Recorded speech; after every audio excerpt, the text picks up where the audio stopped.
Bonjour, mesdames et messieurs. Buenos dias, damas y caballeros. Good morning, ladies and gentlemen. My name is Sung-Hoon Kim, and I'd like to invite you to the International Civil Aviation Organization's 40th Assembly SkyTalks. We have 68 presentations over the course of 2 weeks, ranging from training and education, employment opportunities, drone, RPAS, UTM, as well as safety, security, environment, and so much more. We would like to invite you to the ICAO channel on YouTube for more information. We are going to have a presentation. Today is day number 4, session number 6. The title of today's presentation is the GAT Training Tool Supporting Capacity Building. I would like to remind you people that after the presentation to check out the ICAO trainer booth near the Assembly Hall entrance. So please welcome Vicky Princz, Instructional Design Specialist here at ICAO. Thank you. Welcome. Thank you. Thank you for coming. Supporting states in capacity building is one of ICAO's key mandates, and today I'd like to talk to you about how the Global Aviation Training Office, or GAT, contributes to this important goal through the tools and processes that we use to design, develop, and deliver our competency-based training. So if you're here today, you're already aware of the challenge that we face. There's a forecasted growth in global aviation that's going to generate a tremendous demand for aviation professionals. And the need to capacity build is to anticipate, to mitigate the demand exceeding the supply.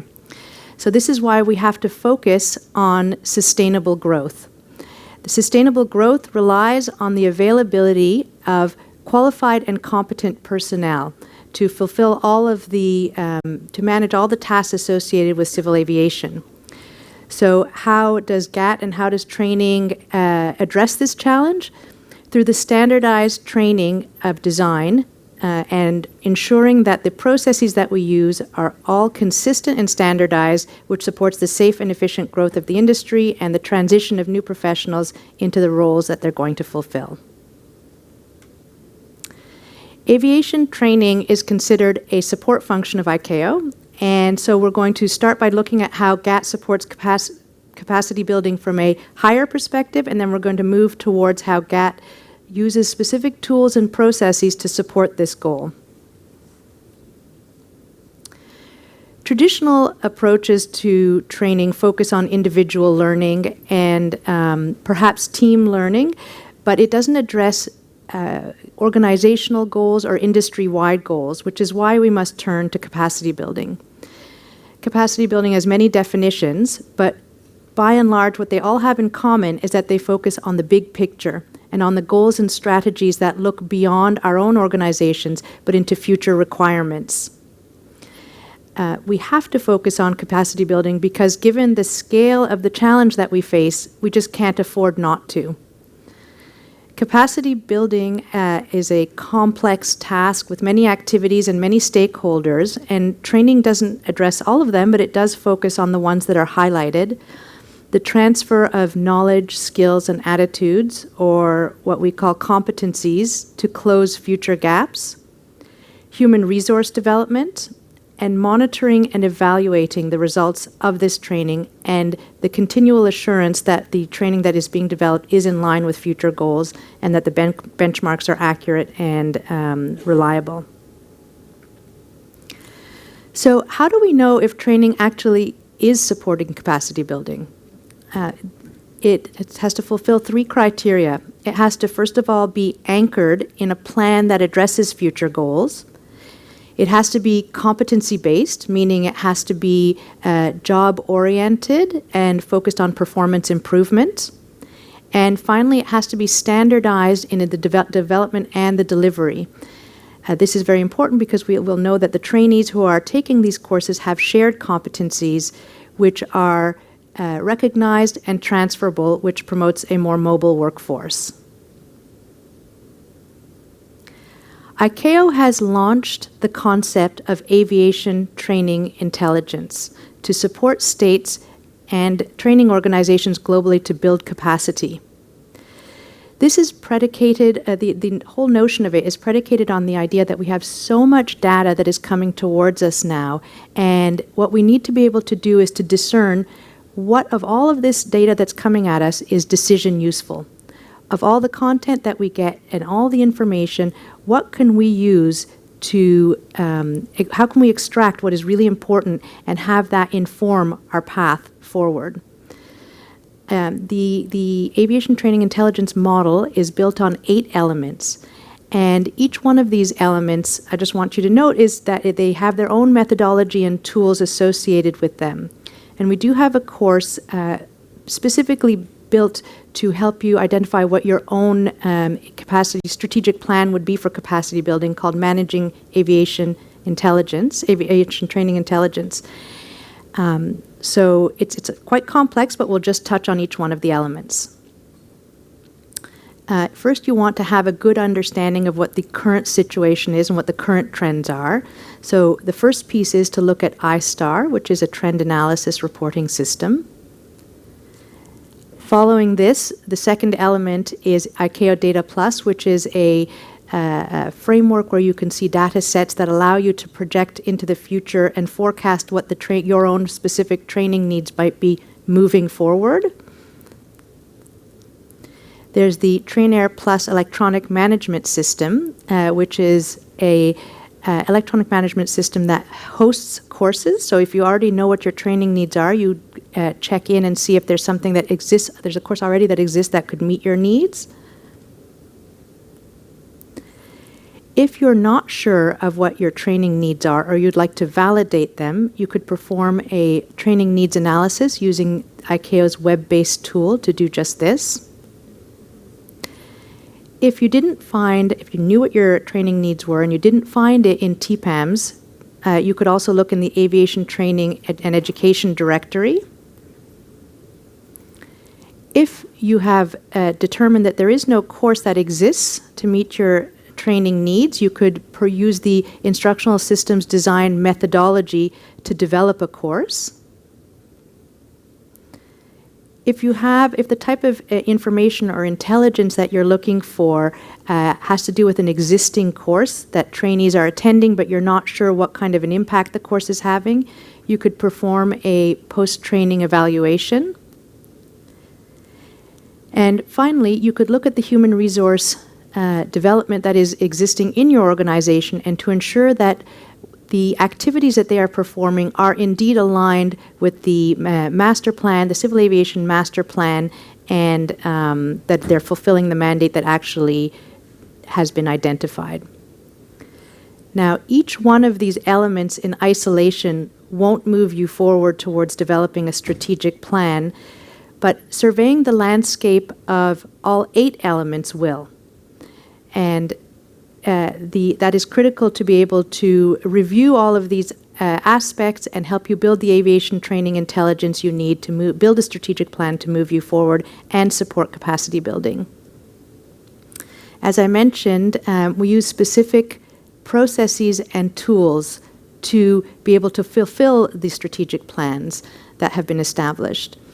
These include a training needs analysis web-based tool, the instructional systems design methodology that we use for competency-based training, the TPAMs, the electronic management system, and a standardized qualification procedure and post-training evaluation.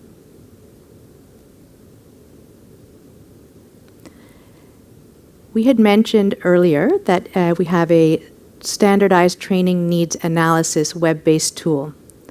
This tool is useful if you think you know your training needs, but you want to validate them, which is really important because when we assume, we might not get it exactly right, or if you're not sure of what your training needs are.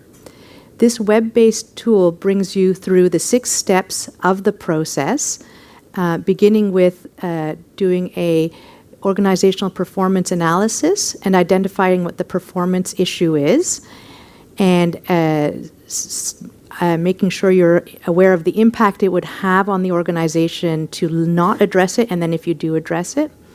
There's a job analysis, gathering data from stakeholders to validate what you have gathered and to look towards the next process, which is the next step, which is analyzing data and training strategies.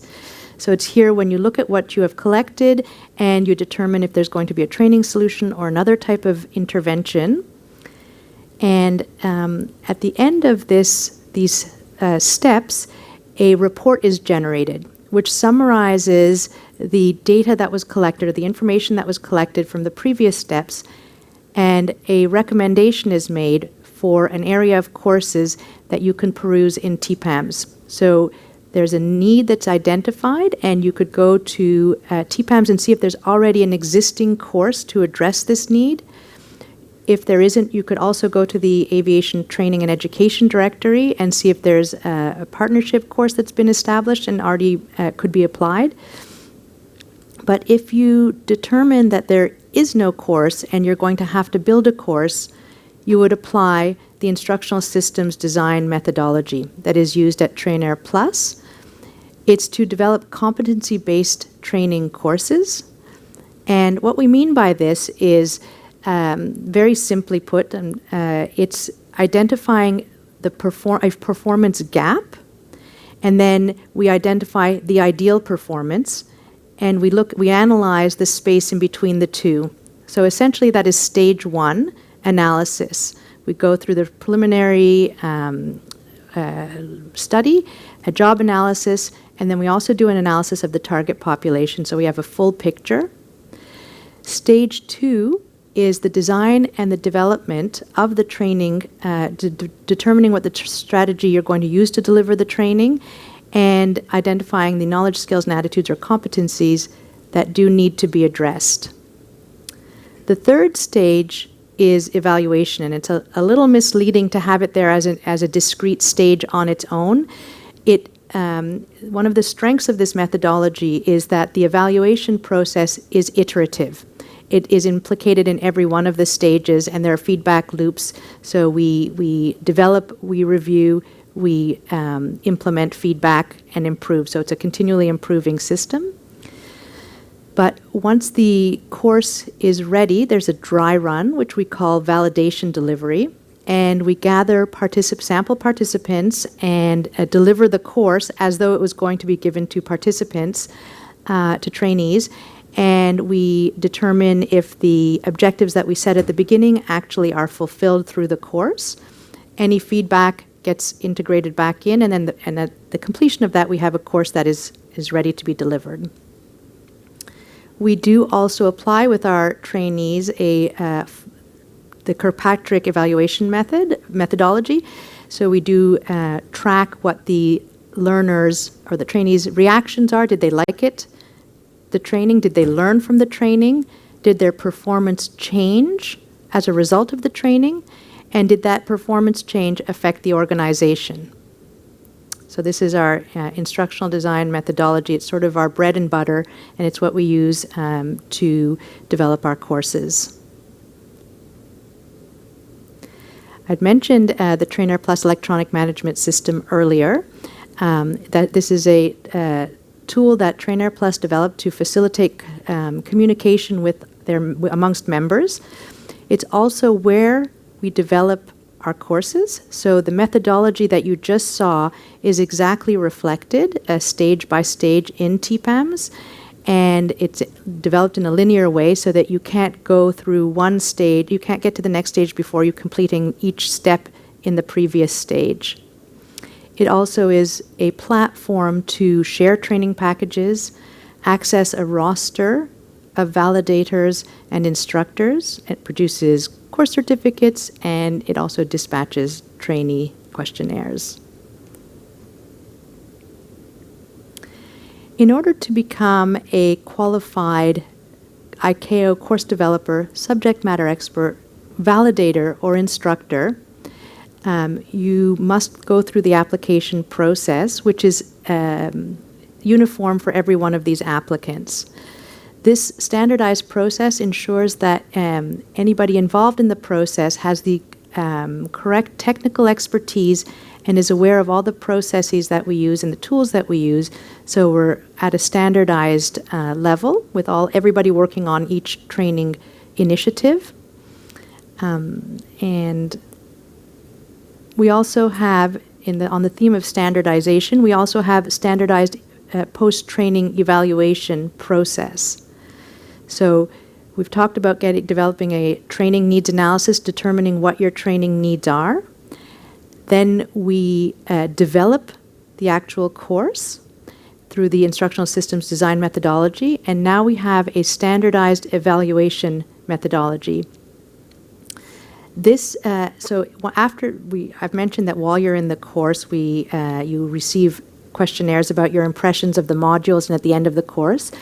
But 3 to 6 months after you've completed a course, you are issued a questionnaire that asks you to self-evaluate your performance, how you think your performance has changed since you took the training course.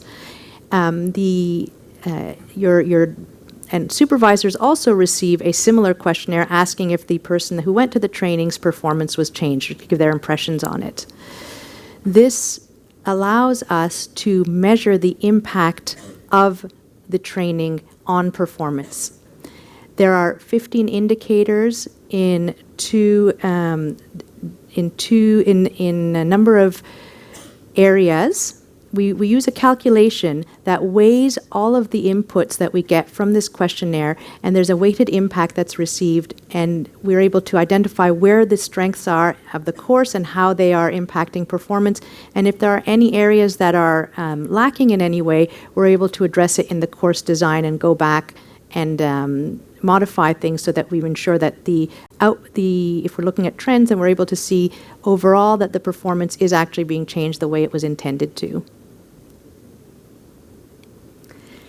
In addition to these standardized methodologies, ICAO has also developed courses to develop training competency amongst states by developing the competencies in course development, instructing, managing, and validating courses.